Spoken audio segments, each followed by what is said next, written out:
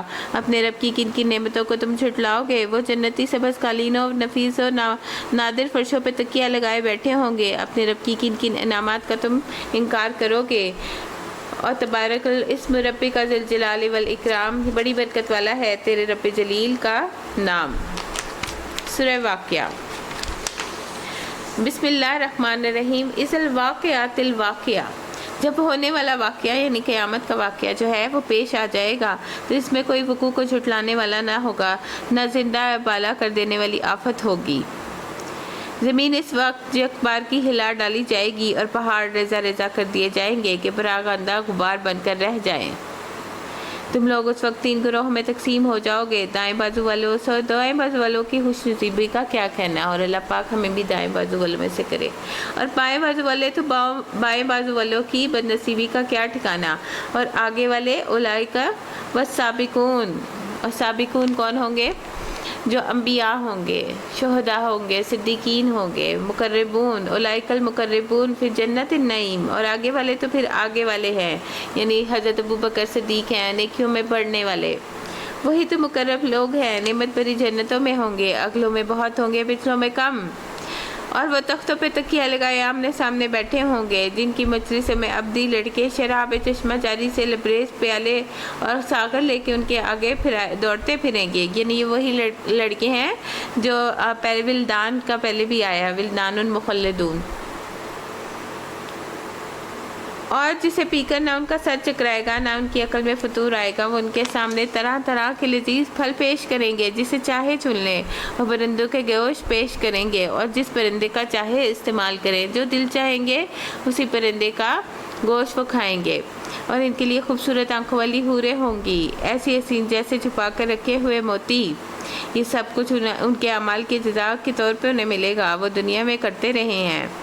وہاں کوئی بےہودہ بات، کلام یا گناہ کی بات نہ سنیں گے، جو بات بھی ہوگی ٹھیک ٹھیک ہوگی، اور دائیں بازو والے دائیں بازو والوں کی خوش نصیبی کا کیا کہنا، وہ بے خار بیریوں میں تہ بتہ چڑھے ہوئے کیلوں اور دور تک پھیلی ہوئی چھاؤں میں، اور ہر دم رواں پانی اور کبھی نہ ختم ہونے والا اور بے ٹوک ملنے والے بکثرت پھلوں اور اونچی نشست گاہوں میں ہوں گے۔ ان کی بیویوں کو ہم خاص طور پہ نئے سروں سے پیدا کریں گے، یعنی وہ دنیا میں بھی جو تھیں وہ ایمان والے تھے تو وہ آخرت میں بھی ایمان والے مل جائیں گے، انہیں باقرہ یعنی کنواری بنا دیں گے، اپنے شوہروں کی عاشق، اور عمر میں ہم سے کچھ دائیں بازو والوں کے لیے اگلوں میں بھی بہت ہوں گی، پچھلوں میں بھی بہت، اور بائیں بازو والوں کی بد نصیبی کا کیا پوچھنا، وہ لو کی لپٹ اور کھولتے ہوئے پانی اور کالے دھوئیں کے سائے میں ہوگا، جو نہ ٹھنڈا ہوگا نہ آرام دے۔ یہ وہ لوگ ہیں جو اس انجام کو پہنچنے سے پہلے خوشحال تھے، یعنی دنیا میں تو بڑے عیش میں پڑے ہوئے تھے اور گناہ عظیم پر اصرار کرتے تھے، کہتے تھے جب ہم مر کے خاک ہو جائیں گے تو ہڈیوں کا پنجر رہ جائیں گے تو پھر اٹھا کر کھڑے کیے جائیں گے، اور کیا ہمارے وہ باپ دادا بھی اٹھائے جائیں گے جو پہلے گزر چکے ہیں؟ اے نبی صلی اللہ علیہ وسلم ان سے کہیے یقیناً اگلے اور پچھلے سب کو ایک دن ضرور جمع کرے جانے والے ہیں، جس کا دن مقرر کیا جا چکا ہے۔ پھر بس اے گمراہ اور جھٹلا ہونے والے لوگوں، تم شجر زقوم کی غذا کھانے والے ہو، اسی سے تم پیٹ بھرو گے، اوپر سے کھولتا ہوا پانی تونس لگے اونٹ کی طرح پیو گے، جیسے اونٹ صحرا میں پیاسا ہو جاتا ہے۔ یہ ہے بائیں والوں کی ضیافت کا سامان۔ استغفر اللہ۔ روز جزا میں ہم نے تمہیں پیدا کیا ہے، پھر کیوں تم تصدیق نہیں کرتے؟ کبھی تم نے غور کیا یہ نطفہ جو تم ڈالتے ہو، اس سے جو بچہ تم بناتے ہو، یہ اس کے بنانے والے ہم ہیں۔ ہم نے تمہارے درمیان موت کو تقسیم کر دیا ہے، اور ہم اس سے عاجز نہیں ہیں کہ تمہاری شکلیں بدل دیں اور کسی ایسی شکل میں تمہیں پیدا کر دیں کہ جس کو تم نہیں جانتے، اور پہلی پیدائش کو تو تم جانتے ہو، پھر سبق کیوں نہیں لیتے؟ کبھی تم نے سوچا یہ بیج تم بوتے ہو، ان سے کھیتیاں تم اگاتے ہو، یہ ان کے اگانے والے ہم ہیں، یعنی اللہ چاہے تو فصل ہری بھری ہو جائے، ہم چاہے تو ان کھیتوں کو بوس بنا کر رکھ دیں، تم طرح طرح کی باتیں بناتے ہوئے جاؤ گے، ہم پر تو الٹی چٹی پڑ گئی، بلکہ ہمارے تو نصیب ہی پھوٹے ہوئے ہیں۔ کبھی تم نے آنکھیں کھول کر دیکھا یہ پانی جو تم پیتے ہو، اسے تم نے بادلوں سے برسایا ہے یا اس کے برسانے والے ہم ہیں؟ ہم چاہیں تو اسے سخت کھاری بنا کر رکھتے ہیں، پھر کیوں تم شکر گزار نہیں ہوتے؟ کیا تم نے یہ خیال کیا یہ آگ جو تم سلگاتے ہو اس کا درخت تم نے پیدا کیا ہے یا اس کے پیدا کرنے والے ہم ہیں؟ ہم نے اس کو یاد دہانی کا ذریعہ اور حاجت مندوں کے لیے سامان زیست بنایا ہے۔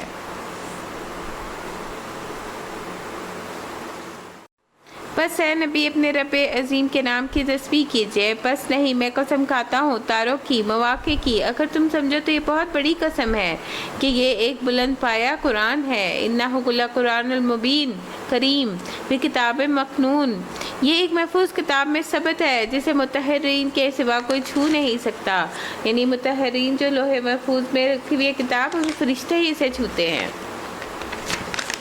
یہ رب العالمین کا نازل کردہ ہے، پھر کیا اس کلام کے ساتھ تم بے اتنائی برتتے ہو اور اس نعمت میں اپنا حصہ تم نے یہ رکھا ہے کہ اسے جھٹلاتے ہو؟ اب اگر کسی کے تم محکوم نہیں ہو اور اپنے اس خیال میں سچے ہو تو جب مرنے والے کی جان حلق تک پہنچ چکی ہوگی اور تم اسے آنکھوں سے دیکھ رہے ہوگے کہ وہ مر رہا ہے، اس وقت اس کی نکلتی ہوئی جان واپس کیوں نہیں لے آتے؟ یعنی وہ تو مر رہا ہے تو اسے زندہ کر کے دکھاؤ۔ اس وقت تمہاری بنسبت ہم اس کے زیادہ قریب ہوتے ہیں، مگر تم کو ہم نظر نہیں آتے۔ پھر وہ مرنے والا اگر مقربین میں سے ہو تو اس کے لیے راحت اور عمدہ رزق ہے اور نعمت بھری جنت ہے، اگر وہ اصحاب یمین میں سے تو اس کا استقبال یوں ہوتا ہے کہ سلام ہے تجھ پہ، تو اصحاب الیمین میں سے ہے۔ اگر وہ جھٹلانے والے گمراہ میں لوگوں میں سے ہو تو اس کی تواضع کے لیے گرم کھولتا ہوا پانی ہے اور جہنم میں جھونکا جانا ہے۔ یہ سب کچھ قطعی حق ہے، پس اے نبی صلی اللہ علیہ وسلم میں اپنے رب عظیم کے نام کی تسبیح کیجئے۔ بسم اللہ الرحمن الرحیم۔ سورہ الحدید۔ سبح للہ ما فی السماوات والارض وہو العزیز الحکیم، اللہ کی تسبیح کی ہے ہر اس چیز نے جو زمین اور آسمانوں میں ہے، وہی زبردست اور دانا ہے۔ زمین اور آسمانوں کی سلطنت کا وہی مالک ہے، زندگی بخشا ہے اور موت دیتا ہے، ہر چیز پہ قدرت رکھتا ہے۔ وہو علی کل شیء قدیر، وہی اول بھی ہے وہی آخر بھی ہے۔ یہاں سے اللہ کے نام شروع ہو رہے ہیں، اسماء الحسنہ۔ اول بھی اللہ کا نام ہے، وہ آخر بھی ہے، وہ مخفی بھی ہے اور ہر چیز کا علم رکھنے والا ہے۔ هو الاول والآخر والظاہر والباطن وهو بكل شيء علیم۔ هو الذی خلق السماوات والارض فی ستۃ ایام ثم استوى علی العرش، وہی ہے جس نے آسمانوں اور زمین کو 6 دنوں میں پیدا کیا، پھر عرش پہ جلوہ افروز ہوا۔ اس کے علم میں جو کچھ ہے زمین میں جاتا ہے اور جو کچھ اس سے نکلتا ہے، جو کچھ آسمان سے اترتا ہے یعنی وہی اترتی ہے، اور جو کچھ اس میں چڑھتا ہے یعنی روحیں چڑھتی ہیں، وہ تمہارے ساتھ ہے جہاں بھی تم ہو، اور جو کام تم کرتے ہو وہ اسے دیکھ رہا ہے۔ وہی زمین اور آسمانوں کی بادشاہی کا مالک ہے، تمام معاملات فیصلے اسی کی طرف رجوع کیے جاتے ہیں۔ وہی رات کو دن اور دن کو رات میں تبدیل کرتا ہے اور دلوں کے چھپے ہوئے راز تک جانتا ہے۔ ایمان لاؤ اللہ اور اس کے رسول پر، خرچ کرو ان چیزوں میں جن پر تم نے ان کو خلیفہ بنایا ہے۔ جو لوگ تم میں سے ایمان لائیں گے اور مال خرچ کریں گے ان کے لیے بڑا اجر ہے۔ تمہیں کیا ہو گیا ہے کہ تم اللہ پر ایمان نہیں لاتے، حالانکہ رسول تمہیں اپنے رب پر ایمان لانے کی دعوت دے رہا ہے، وہ تم سے عہد لے چکا ہے اگر تم واقعی ماننے والے ہو۔ وہ اللہ ہی تو ہے جو اپنے بندے پر صاف صاف آیتیں نازل کر رہا ہے تاکہ تمہیں تاریکیوں سے یعنی زمانہ جاہلیت کی تاریکیوں سے نکال کر قرآن کی روشنی میں لے آئے، اور حقیقت یہ ہے کہ اللہ تم پر نہایت شفیق اور مہربان ہے۔ آخر کیا وجہ ہے تم اللہ کی راہ میں خرچ نہیں کرتے، حالانکہ زمین اور آسمانوں کی میراث اللہ ہی کے لیے ہے۔ تم جو لوگ ہیں فتح کے بعد خرچ کریں اور جہاد کریں، وہ کبھی ان لوگوں کے برابر نہیں ہو سکتے جنہوں نے فتح سے پہلے خرچ اور جہاد کیا ہے، یعنی پہلے ضرورت تھی اس وقت۔ اس کا درجہ بعد میں خرچ اور جہاد کرنے والوں سے بڑھ کر ہے، اگرچہ اللہ نے دونوں ہی سے اچھے وعدے فرمائے ہیں۔ جو کچھ تم کرتے ہو واللہ بما تعملون خبیر، اس سے اللہ باخبر ہے۔ کون ہے جو اللہ کو قرض دے اچھا قرض؟ من ذا الذی یقرض اللہ قرضا حسنا، تو اللہ اسے کئی گنا بڑھا کر واپس دے، یعنی یہ وہ قرض ہوتا ہے جو کسی کی ضرورت کے تحت دیا جاتا ہے اور وہ اس کو واپس لینے کی کوئی اتنی خواہش نہیں رکھتا، اس کے لیے بہترین اجر ہے۔ کون ہے جو اللہ کو قرض دے اچھا قرض تاکہ اللہ اسے کئی گنا بڑھا کر واپس کر دے، ان کے لیے بہترین اجر ہے۔ اس دن جب کہ تم مومن مردوں اور عورتوں کو دیکھو گے کہ ان کا نور اور ان کے آگے آگے چل رہا ہوگا، ان کے دائیں اور جانب دوڑ رہا ہوگا۔ ان سے کہا جائے گا آج بشارت ہے تمہارے لیے، یعنی نبی صلی اللہ علیہ وسلم نے فرمایا قیامت کے دن متکبروں کو چونٹیوں کی طرح پیش کیا جائے گا، گویا ان کی شکلیں انسانوں جیسی ہوں گی اور ہر حقیر چیز ان سے بلند ہوگی۔ یعنی تکبر کرنے والے جو اپنے آپ کو بڑی چیز سمجھتے تھے وہ چونٹیوں کی طرح رینگ رہے ہوں گے، یہاں تک کہ وہ جہنم کے ایسے قید خانے میں داخل ہو جائیں جس کا نام بولس ہوگا، اور لوگوں پر آگوں کی آگ چھا جائے گی اور انہیں برا جہنم کی پیپ پلائی جائے گی۔ استغفر اللہ۔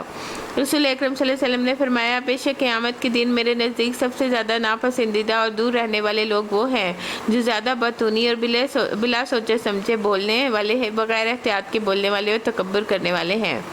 تو کچھ لوگ جو ہیں حشر میں وہ 3 گروہ ہوں گے۔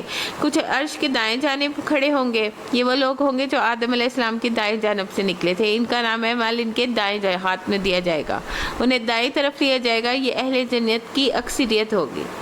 کچھ لوگ بائیں جانب ہوں گے، یہ آدم علیہ السلام کی بائیں جانب سے نکلے تھے، انہیں نام اعمال بائیں ہاتھ میں دیا جائے گا، انہیں بائیں طرف لے جایا جائے گا، یہ اہل جہنم کی اکثریت ہوگی۔ اللہ ہمیں سے بچا لے۔ اور کچھ لوگ جو ہیں اللہ کے سامنے ہوں گے، یہ سبقت لے جانے والے ہیں، سابقون، یہ دائیں ہاتھ والوں سے زیادہ خاص ہیں، زیادہ نصیب والے ہیں، اللہ کے زیادہ مقرب ہیں، ان میں رسول، انبیاء، صدیقین، شہداء ہوں گے، وہ دائیں ہاتھ والوں سے کم تعداد میں ہوں گے۔ نبی کریم صلی اللہ علیہ وسلم نے فرمایا 7 آدمی ایسے ہیں جنہیں اللہ تعالیٰ قیامت کے دن اپنے عرش کے سائے میں جگہ دے گا اور اس کے عرش کے سائے کے علاوہ کوئی سایہ نہ ہوگا۔ عادل حاکم، یعنی اللہ جس کو انصاف والی جگہ پر بٹھائے اور وہ لوگوں کے درمیان عدل کرے۔ وہ نوجوان جس نے اللہ کی عبادت میں پرورش پائی اور جوانی میں عبادت کرنے والا، ایسا شخص جس نے اللہ کو اکیلے میں یاد کیا اور اس کی آنکھوں سے آنسو نکل آئے، وہ شخص جس کا دل مسجد میں اٹکا رہتا ہو، یعنی مسجد سے جو محبت کرے، وہ 2 آدمی جو آپس میں اللہ کے لیے محبت رکھتے ہیں، وہ شخص جس کی بلند مرتبہ خوبصورت عورت نے اپنی طرف بلایا اور اس نے جواب دیا کہ میں اللہ سے ڈرتا ہوں، وہ مرد اس کی طرف راغب نہ ہوا، اور وہ شخص جس نے اتنا پوشیدہ صدقہ دیا کہ اس کے بائیں ہاتھ کو بھی پتہ نہ چل سکا کہ دائیں ہاتھ نے کتنا دیا ہے، اور ان گنت۔ اسی طرح کچھ لوگ سونے کے ممبروں پہ ہوں گے، دائیں اور بائیں، اور آگے والے لوگوں کی خاص شان ہوگی۔ رسول اکرم صلی اللہ علیہ وسلم نے فرمایا مہاجرین کے لیے قیامت کے دن سونے کے ممبروں پر ہوں گے اور وہ ان پر بیٹھیں گے، ہر قسم کی گھبراہٹ سے امن میں ہوں گے اور انہیں کوئی گھبراہٹ نہیں ہوگی۔ دنیا میں انہوں نے بہت سی گھبراہٹیں دیکھی، بہت خوف میں وقت گزارا۔ اسی طرح نبی صلی اللہ علیہ وسلم نے فرمایا قیامت کے دن اللہ کے نزدیک بہترین بندے وہ ہوں گے جو اچھے انداز میں ادائیگی کرتے ہیں، یا کہ جو کچھ انہیں دینا ہوتا ہے بہترین انداز میں دیتے ہیں۔ بدترین لوگ کون ہوں گے؟ قیامت کے دن بدترین لوگ وہ ہوں گے جن کے شر سے ڈر کر لوگ ان سے ملنا چھوڑ دیں، یعنی ہر جگہ اس طرح کے لوگ ہوتے ہیں جو تکلیف دہ ہوتے ہیں۔ نبی صلی اللہ علیہ وسلم نے فرمایا قیامت کے دن لوگوں میں سے بدترین آدمی اس کو پاؤ گے جو دور خواہ ہو، دو رخا ہو، وہ لوگوں کو بات ان تک پہنچاتا ہے اور ان کی بات لوگوں تک پہنچاتا ہے، ادھر کی ادھر لگاتا پھرتا ہے۔ کچھ لوگ ایسے ہوں گے جن سے اللہ تعالیٰ کلام بھی نہیں کرے گا۔ بہرحال ہر طرح کے لوگ ہوں گے اس دن حشر کے میدان میں اپنے عمل کے مطابق۔ تو سبقت لے جانے والے جو ہوں گے وہ سب سے آگے ہوں گے۔ اور بیری کا درخت بھی ہے، جنت کے درختوں میں یہ بڑا مبارک درخت ہے، اس درخت کو کاٹنے سے منع کیا گیا ہے کیونکہ اس میں پھل بھی ہیں، لوگوں کے لیے علاج بھی۔ ابن البطال کہتے ہیں کہ وہاب بن منبع نے اپنی کتاب میں لکھا ہے کہ سبز بیری کے 7 پتے لے کر اسے 2 پتھروں کے درمیان کوٹ لیں، 7 پتے کوٹ لیں اور اس میں پانی ملا دیں، اس پانی پر آیت الکرسی تینوں کل پڑھیں اور اس سے 3 گھونٹ پی لیں، اس سے باقی سے غسل کر لیں، یہ بیماری کو ختم کر دے گا۔ یہ اس شخص کے لیے بھی فائدہ مند ہے جو جادو کی وجہ سے حق زوجیت ادا نہ کر سکے۔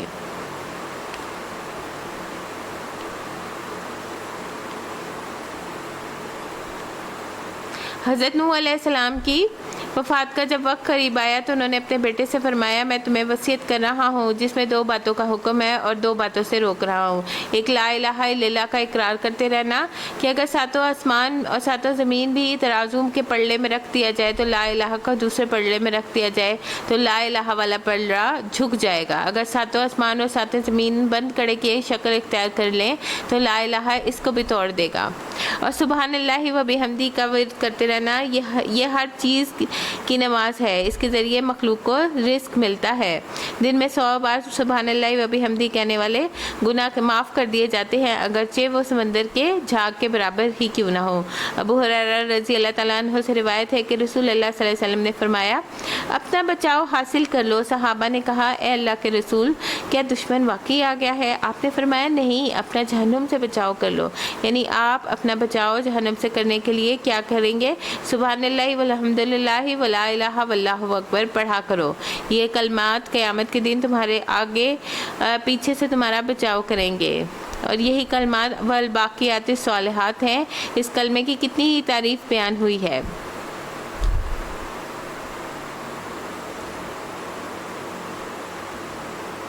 اور سورۃ حدید میں یہ جو ہمیں ابن مسعود کہتے ہیں کہ عرش جو ہے وہ پانی کے اوپر ہے، اللہ عز و جل کے اوپر عرش ہے، اور اللہ جو ہے وہ وہاں سے تمہارے سارے اعمال دیکھ رہا ہے، عرش پر ہوتے ہوئے وہ تمہاری دعائیں قبول کر رہا ہے۔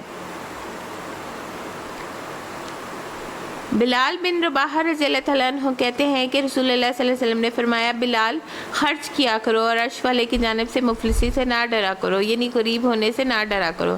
اسماء بنت ابی بکر کہتی ہیں کہ وہ نبی صلی اللہ علیہ وسلم کے پاس حاضر ہوئیں تو فرمایا، اے اللہ کے نبی، میرے پاس کوئی چیز نہیں سوائے اس کے جو زبیر نے مجھے دی ہے، کیا مجھ پر کوئی گناہ ہے اگر میں ان کے دیے ہوئے میں سے صدقہ کروں یا شوہر کے دیے ہوئے مال میں سے؟ تو آپ نے فرمایا، جتنی تم پہ طاقت ہو اتنا دے دو، جمع کر کے نہ رکھو، اللہ بھی تم کو دینا بند کر دے گا، نکالتے رہو تاکہ آتا رہے، صاف مال ہوتا رہے۔ جو خرچ کرتا ہے اللہ تعالیٰ اس پر خرچ کرتا ہے۔ رسول اللہ صلی اللہ علیہ وسلم نے فرمایا، اللہ نے مجھ پر فرمایا خرچ کرو اور تم پر خرچ کیا جائے گا، میں تم پر خرچ کروں۔ رسول اللہ صلی اللہ علیہ وسلم نے فرمایا، اللہ کا دایاں ہاتھ بھرا ہوا ہے، دن رات عطا کی بارش برسانے والا ہے، تو اس میں کسی چیز کی کمی نہیں کی جاتی۔ کیا تم نے دیکھا آسمان اور زمین کی تخلیق سے لے کر اب تک اس نے کتنا خرچ کیا ہے؟ یا جو کچھ اس کے دائیں ہاتھ میں ہے اس میں کوئی کمی نہیں کی، یعنی اس کے دینے میں کوئی کمی نہیں آتی۔ اور قرض حسنہ کی بات آئی تھی۔ قرض حسنہ وہ ہوتا ہے جو پاک اور حلال مال سے دیا جاتا ہے، یعنی گھٹیا اور ناپاک مال نہ ہو۔ وہ صدقہ جو انسان خوش دلی سے نکالے اس وقت اللہ کی رضا حاصل کرنے کی تمنا ہو۔ وہ خرچ جو کسی کو دے اس پر احسان نہ جتلائے نہ کسی کو ایذا دے۔ پھر وہ خرچ جو انسان اللہ کے دین کے کام کے لیے دے اس کو قرض حسنہ کہتے ہیں۔ اللہ تعالیٰ اس کو تمہارے لیے دگنا کر دے گا، تمہیں اجر دے گا۔ نبی صلی اللہ علیہ وسلم نے فرمایا، قیامت کے دن اللہ ہر ایک کو نور اس کے عمل کے مطابق دے گا۔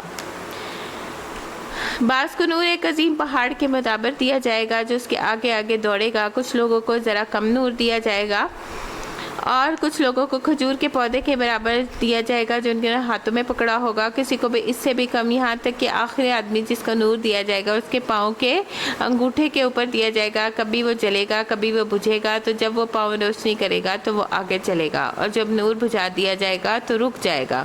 اللہ تبارک تعالیٰ ان کے آگے آگے ہوں گے یہاں تک کہ ان کو آگ کی طرف لے جایا جائے گا، تو اس کا اثر تلوار کی تیزی کی طرح باقی رہے گا، وہ پھسلن والا ہوگا۔ ان کو کہا جائے گا گزر، تو وہ اپنے نور کے مطابق گزر جائیں گے۔ بعض ہوں گے جو آنکھ جھپکنے کی دیر میں گزر جائیں گے، بعض وہ ہوں گے جو بجلی کی طرح گزر جائیں گے، بعض بادلوں کی طرح گزر جائیں گے، کچھ ستاروں کی طرح ایک دوسرے کے اوپر حملہ آور ہوں گے، کچھ لوگ آندھی کی طرح گزر جائیں گے، کچھ لوگ گھوڑوں کے دوڑنے کی طرح گزر جائیں گے، کچھ آدمیوں کے دوڑنے کی طرح گزر جائیں گے۔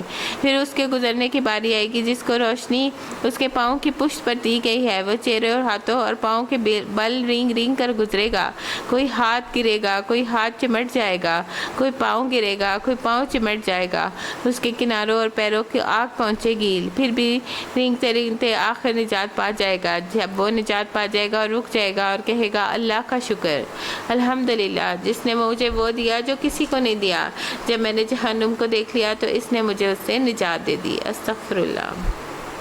ان سے کہا جائے گا آج بشارت ہے تمہارے لیے، یعنی جن کا نور آگے آگے ہوگا وہ تو کراس کر جائیں گے۔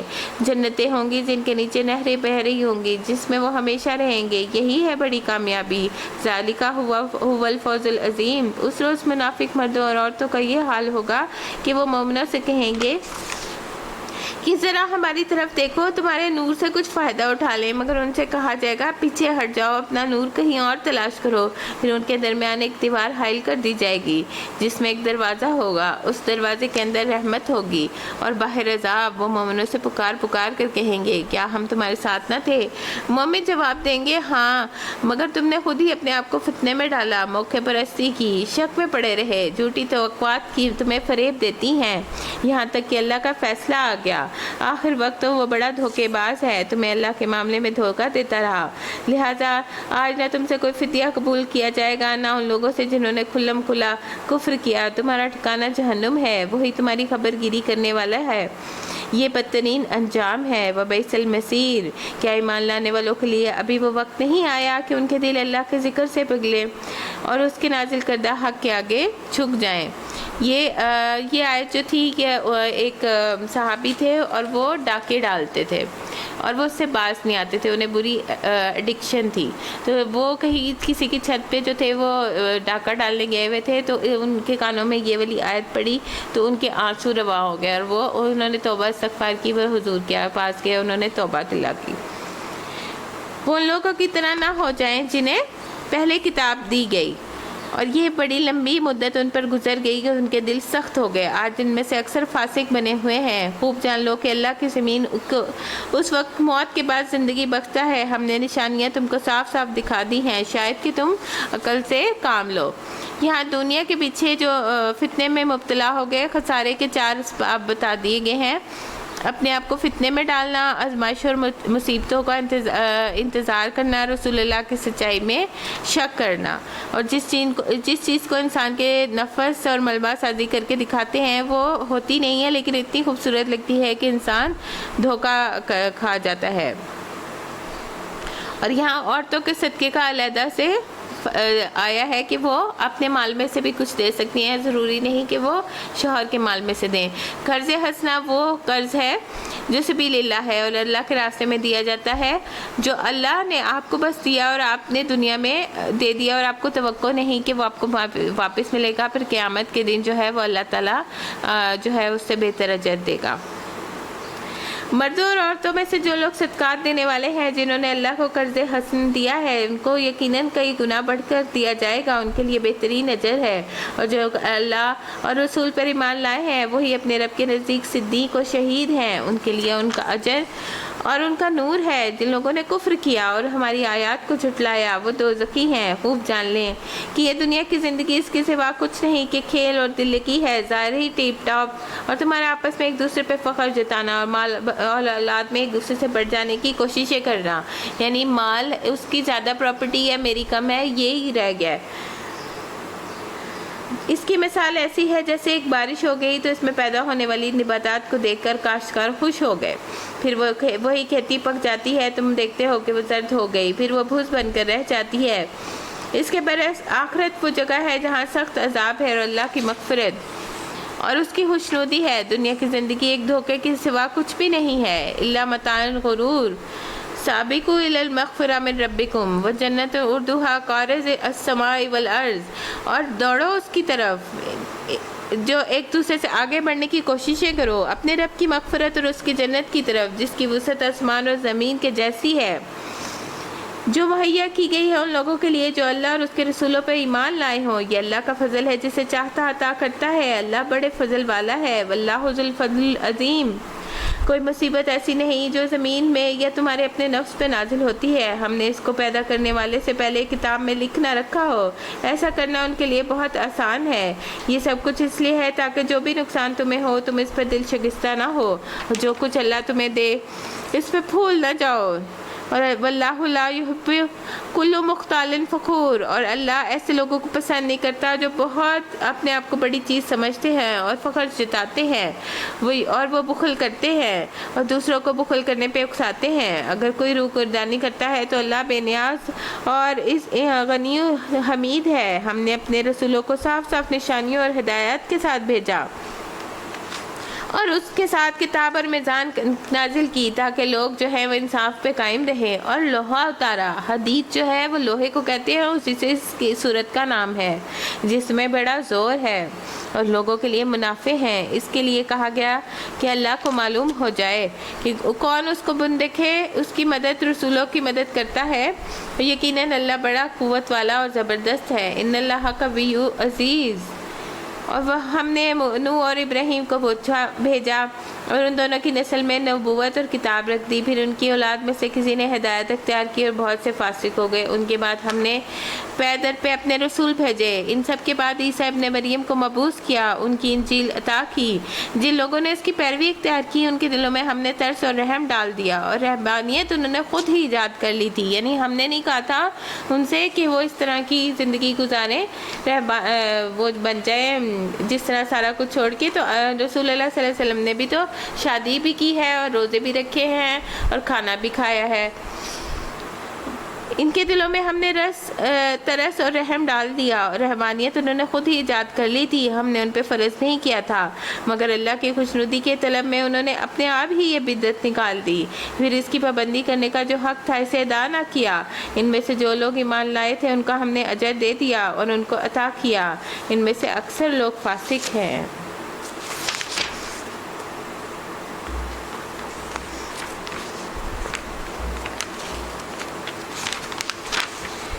یا ایھا الذین آمنوا اتقوا اللہ وآمنوا برسولہ، اے لوگو جو ایمان لائے ہو اللہ سے ڈرو اور اس کے رسول سے محمد صلی اللہ علیہ وسلم پر ایمان لاؤ، اللہ تمہیں اپنی رحمت کا دوہرا حصہ عطا فرمائے گا، تمہیں وہ نور بخشے گا جس کی روشنی میں تم چلو گے، اور تمہارے قصور معاف کر دیے جائیں گے۔ اللہ بڑا معاف فرمانے والا اور مہربان ہے۔ واللہ غفور الرحیم۔ تاکہ تمہیں اس روش اختیار کرنی چاہیے تاکہ اہل کتاب کو معلوم ہو جائے کہ اللہ کے فضل پہ ان کا کوئی اجارہ نہیں ہے، اور یہ کہ اللہ کا فضل اس کے اپنے ہی ہاتھ میں ہے، جسے چاہتا ہے عطا کرتا ہے۔ واللہ ذو الفضل العظیم، اور وہ بڑے فضل کا مالک ہے۔ سبحانک اللہم و بحمدک، نشہد ان لا الہ الا انت، نستغفرک و نتوب الیک۔ سبحانک رب العزۃ عما یصفون وسلام علی المرسلین والحمد للہ رب العالمین۔ ربنا تقبل منا انک انت السمیع العلیم وتب علینا انک انت التواب الرحیم، وصلی اللہ تعالی علی خیر خلقہ برحمتک یا ارحم الراحمین۔ الہی آمین۔